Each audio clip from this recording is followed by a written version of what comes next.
Yan, nagsopas tayo guys. Oh. Kasi ang lamig ngayon. Sosopas tayo.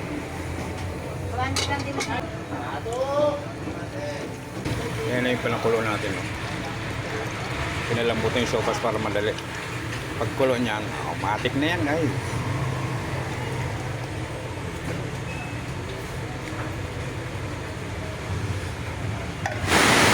Iyan o. Konting mekos-mekos na lang yan guys. Konting kulo lang. Lagay na natin yan o. Napakabilis nang lutuin yan. Kasi ano na yun, pinalambot na natin yan. Ayan o. Sarap pumigop ng mainit na sabaw. Ayan na yung repolyo guys. Tara, let's na. Bagtak-tak kita. Yung gusto dito, ayan o.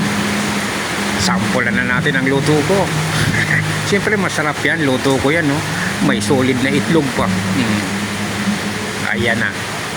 Tara na guys. Let's go. Kain na tayo. Good morning.